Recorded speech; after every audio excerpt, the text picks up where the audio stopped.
ونستعينه ونستغفره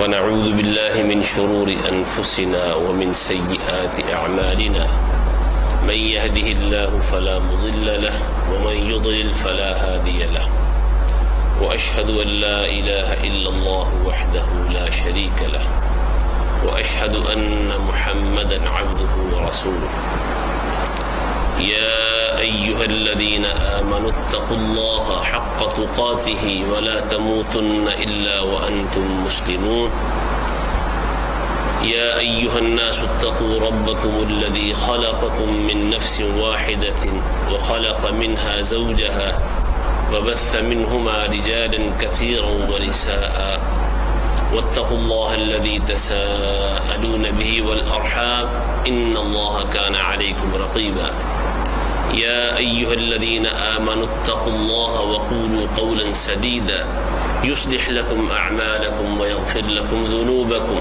ومن يطع الله ورسوله فقد فاز فوزا عظيما اللهم صل على محمد وعلى آل محمد كما صليت على إبراهيم وعلى آل إبراهيم إنك حميد مجيد اللهم بارك على محمد وعلى آل محمد كما باركت على إبراهيم وعلى آل إبراهيم إنك حميد مجيد أعوذ بالله السميع العليم وبوجهه الكريم وسلطانه القديم من الشيطان الرجيم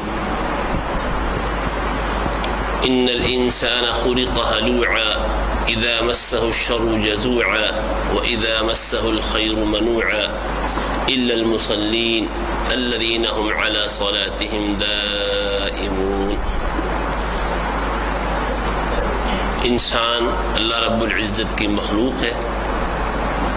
اس مخلوق میں اللہ رب العزت نے اپنی حکمت کے تحت اپنے کامل ترین علم کے مطابق کچھ کمزوریاں بھی رکھی ہیں، فطری کمزوریاں. لیکن ایسا نہیں ہے کہ اللہ نے وہ کمزوریاں انسان میں پیدا کر کے ان کا پھر علاج کوئی نہیں رکھا، بلکہ ان کمزوریوں اور خرابیوں کا علاج بھی تجویز فرمایا ہے. کیونکہ اگر خرابیاں اور کمزوریاں ڈالی جاتی اور ان کا علاج نہ ہوتا تو یہ ایک قسم کا اللہ کی مخلوق میں ایسا خلل اور ایسی خرابی تھی جس کا کہیں کوئی حال موجود نہ ہوتا. اور اللہ تعالیٰ ایسا کام نہیں کرتا کہ اس کے کام میں کہیں خرابی اور خلل واقع ہو.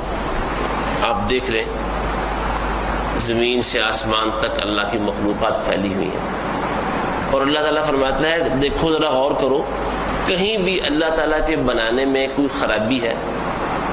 هل ترى من فطور ثم ارجع البصر كرتين ينقلب إليك البصر خاسئا وهو حسير. بار بار دیکھو زمین سے آسمان تک نگاہیں دوڑاؤ، تمہیں اللہ تعالیٰ کے بنانے میں کوئی خرابی نظر نہیں آئے گی. تم تھک ہار جاؤ گے، تمہاری نظریں وہ حسرت کی ایک تصویر بنی رہ جائیں گی، لیکن تمہیں اللہ کی مخلوق میں کوئی خرابی نظر نہیں آئے گی. تو اللہ نے اپنی حکمت کے تحت انسان کو اللہ نے بنایا ہے، تو اپنی حکمت کے تحت اس میں کچھ کمزوریاں بھی رکھی ہیں، لیکن ان کمزوریوں کا علاج بھی موجود ہے. یہاں ان کمزوریوں میں سے بعض کا ذکر ہے سورہ معارج میں. اللہ تعالیٰ نے فرمایا ہے ان الانسان خلق ہلوعا، کہ انسان اس طرح پیدا کیا گیا ہے کہ اس میں کم ہمتی ہے، حوصلہ تھوڑا ہے، انسان تھوڑ دلا ہے، چھوٹے دل والا ہے، کم ہمت ہے، بے حوصلہ ہے، حوصلہ اور ہمت چھوڑ بیٹھتا ہے، ہار جاتا ہے. اذا مسہ الشر جزوعا، جب اسے کوئی تکلیف آتی ہے تو بڑا گھبرا جاتا ہے، اپنی اس تکلیف اور پریشانی کا بار بار تذکرہ کرتا ہے، جزا فضا کرتا ہے. وَإِذَا مَسَّهُ الْخَيْرُ مَنُوعًا، اور جب اسے کوئی نفع اور بھلائی ملے دنیا میں، فائدہ ہو جائے مادی طور پر، منوعا، تو یہ بڑا کنجوس اور چھوٹے دل والا پھر واقع ہوتا ہے. یعنی جب انسان کا نقصان ہو تو چیختا چلاتا ہے، جزا فضا کرتا ہے، گھبرا جاتا ہے. حالانکہ انسان کو حوصلے والا ہی ہونا چاہیے. لیکن اس کے برعکس دوسری بات کیا ہے کہ جب انسان کو مال ملتا ہے، نفع ملتا ہے، فائدہ ہوتا ہے تجارت میں، کاروبار میں، دنیا کے مال میں، کسی طرح سے بھی منوعا، اسے روک دیتا ہے، کنجوسی کرتا ہے انسان. یہ عام انسانوں کی صورتحال ہے. زیادہ تر سارے کے سارے لوگ ہاتم تائی نہیں ہوتے. ہم غور کریں تو سارے لوگ جو ہیں وہ سخاوت والے نہیں ہوتے. یہ ہر انسان میں یہ کمزوریاں، یہ خرابیاں پائی جاتی ہیں. تکلیف اور پریشانی آئے تو انسان اسے برداشت کرنے کی بجائے اس کے بارے میں وہ جزا فضا، شکایتیں اور طرح طرح سے گھبراہٹ کا اظہار کرتا ہے. اور اسی طرح جب انسان کو مال ملے تو بے دریغ کہ جس نے دیا ہے وہ اور بھی دے سکتا ہے، اسے انسانی ضروریات پر اور اچھے کاموں پر خرچ کرنے کی بجائے وہ اسے بچا بچا کے رکھتا ہے کہ شاید اب میرے ہاتھ آگے آئے، دوبارہ آئے کہ نہ آئے. حالانکہ جس نے پہلی مرتبہ دیا ہے وہ دوبارہ بھی دے سکتا ہے، وہ اس کے بعد پھر ایک دفعہ دے سکتا ہے. لیکن یہ انسان میں کمزوری پائی جاتی ہے، کنجوسی، چھوٹا دل ہے، خرچ کرنے سے انسان گھبراتا ہے. یہ دو باتیں اللہ رب العزت نے ذکر فرمائی ہیں. لیکن ساتھ ہی فرمایا الا المصلین، مگر نمازی. نمازی لوگ ایسے نہیں ہوتے، جو صحیح نمازی ہیں وہ ایسے نہیں ہوتے. اس سے معلوم ہوا کہ نماز یہ ان خرابیوں کا علاج ہے. یہ جو انسان گھبراتا ہے مصیبتوں اور تکلیفوں پر، نماز اس کا علاج کرتی ہے.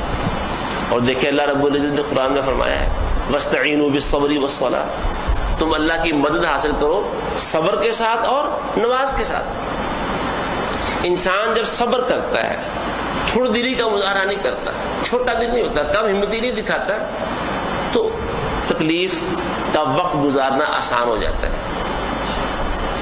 اگر انسان تکلیف میں شور مچاتا رہے، یہ کیا ہو گیا، وہ کیا ہو گیا، وہ جتنا ٹائم تکلیف کا اللہ نے لکھا ہوا ہے اسے کوئی کم نہیں کر سکتا. لیکن یہ جو اس کا ہائے بائے کرنا ہے، اس سے اس کی تکلیف بڑھتی رہے گی، اس کی پریشانی وہ اس کے اوپر مسلط رہے گی. اور اگر انسان کہے کوئی بات نہیں، تکلیفیں آئی جاتی ہیں، اللہ نے ایسا لکھا ہوا تھا، وہ ہو ہی رہنا تھا، تھوڑا حوصلہ اور ہمت کر لے، نتیجہ کیا نکلتا ہے؟ انسان کے لیے اس مصیبت کو گزارنا، اس پریشانی سے گزرنا وہ آسان ہو جاتا ہے. تو اللہ نے کہا صبر کے ساتھ اور نماز کے ساتھ اللہ کی مدد حاصل کرو. گویا صبر سے بھی اللہ کی مدد آتی ہے اور نماز پڑھنے سے بھی انسان پر اللہ کی مدد آتی ہے. یہاں بھی یہی فرمایا ہے کہ نمازی ایسے نہیں ہوتے. نماز پڑھنے والے لوگ وہ اس طرح تکلیفوں سے گھبراتے نہیں ہیں، بلکہ وہ نماز پڑھتے ہیں. تو نماز میں کیا انسان اللہ سے کیا مانگتا ہے؟ ہاتھ بندھے ہوئے ہیں اور کہتا ہے ایاک نعبد و ایاک نستعین، یا اللہ میں تو بس تیری ہی عبادت کرتا ہوں اور تجھ ہی سے مدد مانگتا ہوں. تیرے سوا کوئی عبادت کا حقدار نہیں ہے اور تیرے سوا کوئی نہیں جو مدد کر سکتا. میں تجھ ہی سے مدد مانگتا ہوں، ہر مسئلے میں، چھوٹا ہو یا بڑا ہو، ہر پریشانی میں، معمولی ہو یا بڑی سنگین ہو، بہت بھاری قسم کی ہو، یا اللہ تجھ سے مدد مانگتا ہوں. اور یہ پکی بات ہے، انسان جب اللہ سے مدد مانگتا ہے تو اللہ مدد کر ہی دیتا ہے. اللہ تو خود کہتا ہے میرا بندہ جب مجھے پکارتا ہے فإنی قریب، تو میں اس کے قریب ہوتا ہوں. تو فرمایا نمازی لوگ ایسے نہیں ہوتے. نماز پڑھنے سے اس خرابی کا، کون سی خرابی؟ ایک تو مصیبت پر گھبرا اٹھنا، اور دوسری خرابی کون سی ہے؟ کنجوسی. مال آ گیا ہے، خرچ کرنے سے دل تنگ ہو رہا ہے، انسان کہتا ہے یہ 500 روپیہ بڑی مشکل سے ہاتھ آیا ہے تو خرچ کر دوں گا تو پتہ نہیں کل ملے کہ نہ ملے. لیکن نمازی شخص ایسا نہیں ہوتا. نماز پڑھنے والے شخص کا یقین اور اعتقاد ہوتا ہے، اور نماز سے اس کے دل میں یہ یقین پیدا ہوتا ہے جو ایک بار دے سکتا ہے وہ 1000 بار دے سکتا ہے. اس کی راہ میں دینا ہے، کسی غریب، کسی مسکین، کسی ضرورت مند، کسی پریشان حال شخص کی مدد کرنے. حتیٰ کہ اگر کوئی قرض لینے بھی آ گیا ہے تو قرض کی صورت میں اس کی مدد کرنے سے بہت سارے لوگ یہ خیال رکھتے ہیں جی پیسہ وہی ہوتا ہے جو اپنے ہاتھ میں ہو، جو اپنے پاس پڑا ہوا ہے. کسی کو دے دینا، اگر قرض دے دیا تو دوسرے ہاتھ میں ہے، ملے نہ ملے، واپس آئے نہ آئے، وقت پر وہ دے یا نہ دے، لہذا وہی پیسہ ہے جو اپنے ہاتھ میں ہے، لہذا بچا کے رکھو. وہ بینک میں پڑا رہے گا، 2-4 ہزار، 50 ہزار، لاکھ روپیہ گھر میں سنبھال کے رکھیں گے، لیکن کسی پریشان حال شخص کی مصیبت زدہ شخص کی قرض کی صورت میں بھی مدد نہیں کریں گے. اپنے گھر پڑا رہے, حالانکہ انسان پتہ کیوں بچاتا ہے, یار یہ پیسے اگر میں نے اس کو دے دیے قرض کے طور پر 2 4 6 مہینے کے لیے, اس دوران اگر مجھے ضرورت پڑ گئی تو میرا کیا بنے گا. اور اس بارے میں رسول ہمیں, وہ چونکہ نمازیوں کی بات ہو رہی ہے نا, کہ نمازی ایسے نہیں ہوتے, نمازیوں کو یہ یقین ہوتا ہے. رسول اللہ صلی اللہ علیہ وسلم نے فرمایا انسان مومن جب تک کسی بھائی اپنے بھائی کی مدد میں رہتا ہے اتنی دیر تک اللہ بھی اس کی مدد کرتا رہتا ہے. لیکن ہم کسی شخص کی مدد کریں گے تھوڑے سے وسائل کے ساتھ, 5,000 کے ساتھ, 10,000 کے ساتھ, اور پھر اس کا بھی نفع ملتا ہے. نبی کریم صلی اللہ علیہ وسلم نے فرمایا جب کوئی شخص کسی کو قرض دیتا ہے ایک مدت تک کے لیے, تو روزانہ اس کے نامہ اعمال میں اس قرض کے برابر صدقے کا ثواب لکھا جاتا ہے. 5,000 روپیہ کسی کو دے دیا ادھار 6 مہینے کے لیے, 5,000 اس کے پاس, وہ کسی کو 50,000 دینے کے قابل بھی نہیں ہے, 5,000 ہی ہے, بچا کے رکھا ہوا ہے. کوئی ضرورت مند آ گیا, کوئی بھائی آ گیا, کوئی بہن آ گئی, کوئی دوست آ گیا, یہ بات ہاں یہ لے لے جی بسم اللہ. فرمایا روزانہ اس کے نامہ اعمال میں اتنا 5,000 دیا ہے تو 5,000 صدقے کا ثواب لکھا جاتا ہے. 6 مہینے گزر گئے, اب انتظار ہے وہاں سے پیسے آنے والے ہیں, اور وہ مقروض آدمی آگے کہتا ہے بھائی جان یار پیسوں کا بھی بندوبست نہیں ہو سکا, ابھی 2-1 مہینے اور انتظار کر لیں, گزارا کر لیں, مشکل میں ہوں, ابھی پیسوں کا انتظام نہیں ہو سکا. تو وہ کہتا ہے چلو ٹھیک ہے 2 مہینے اور سے. رسول اللہ صلی اللہ علیہ وسلم نے فرمایا جب دوبارہ مدت طے کرتا ہے اور 2 یا 4 مہینے کی جتنی بھی وہ مانگتا ہے, تو اس دن سے اس کا نامہ اعمال میں اس قرض سے 2 گنا رقم کا صدقہ روزانہ لکھا جاتا ہے. 5,000 دیا تھا, اب دوبارہ مدت بڑھا دی ہے, روزانہ 10,000 روپے صدقہ کرنے کا اجر اس کو مل رہا ہے. یہ یقین جو اللہ کی طرف سے اجر مل رہا ہے, ثواب کا یقین کہ ثواب ملتا ہے, اللہ کی مدد آتی ہے, یہ یقین کس کو حاصل ہوتا ہے؟ نمازی کو. اب سوچنا یہ ہے کیا ہم ویسے نمازی ہیں کہ نہیں ہیں؟ ہم نمازی ہیں. دو کمزوریوں کا ذکر ہوا یہاں, ساری کمزوریوں کا نہیں, صرف 2 کمزوریاں. کون کون سی؟ مصیبت پر گھبرا جانا, اور اگر اس کے پاس کچھ پیسہ ہے, آ گیا ہے مال, نفع مل گیا تو کنجوس ہو جانا.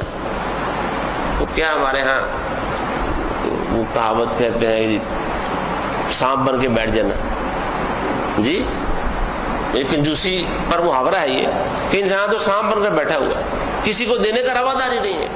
یہ صورتحال انسان کی, یہ 2 خرابیاں انسان میں پائی جاتی ہیں. اور یہ دونوں خرابیاں کن لوگوں میں نہیں ہوتی اور نہیں ہو سکتی؟ الا المصلین, سوائے نمازیوں کے. ہم ذرا اپنا جائزہ لیں کہ مصیبت آنے پہ ہماری صورتحال کیا ہوتی ہے نمازیوں کی. اور اگر تھوڑا بہت کبھی انسان کے پاس کوئی کوشش سے, محنت سے کچھ 4 ٹکے بچ جاتے ہیں, تو ان 4 ٹکوں کے خرچ کرنے کے حوالے سے ہمارا رویہ کیا ہوتا ہے؟ اپنے کسی قریبی عزیز پر, کسی ضرورت مند پر, کسی بیوہ اور یتیم پر, کسی پریشان حال اور مصیبت زدہ شخص پر خرچ کرنے کے حوالے سے ہماری کیفیت کیا ہوتی ہے؟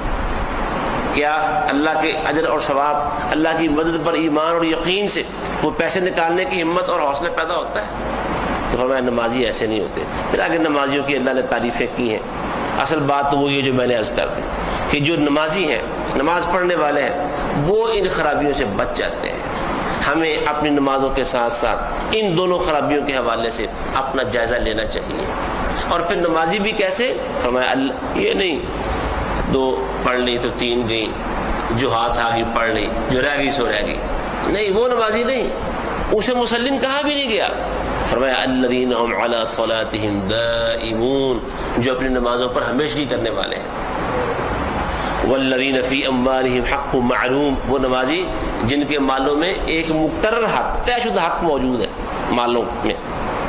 للسائل والمحروم, سوال کرنے والے کے لیے بھی اور جو محروم ہے اس کے لیے بھی. محروم کون؟ جو وسائل سے, مالی وسائل سے, رزق وغیرہ سے محروم ہوتا ہے. یہ مال تو تھا, اچانک آفت اور مصیبت ایسی آ گئی کہ سب کچھ لٹ پٹ گیا. ایسے بڑے لوگ ہوتے ہیں, ایسے نہیں,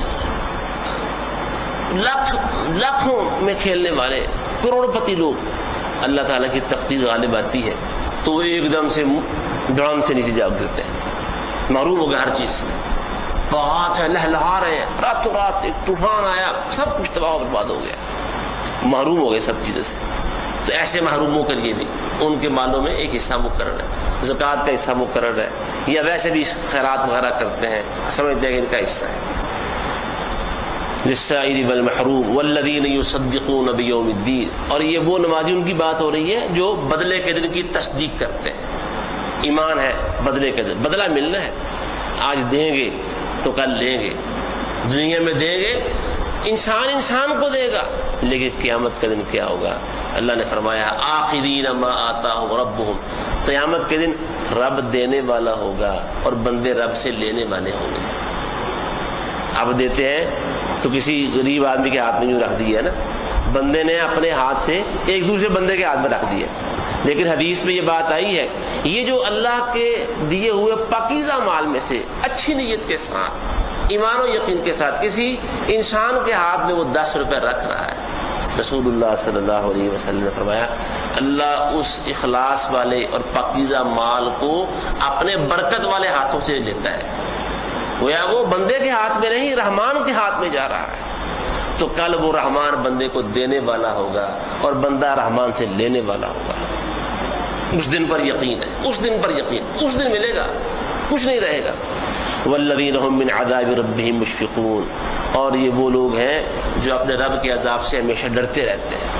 ان عذاب ربهم غیر مأمون، حقیقت یہ ہے کہ ان کے رب کا عذاب ایسی چیز نہیں ہے جس سے انسان بے خوف ہو جائے۔ اللہ کا عذاب ایسا نہیں ہو چلو ٹھیک ہے وکھی جائے گی، نہیں، اس سے ہمیشہ ڈرنا ہی چاہیے، اور نمازی اس سے ڈرتے ہیں۔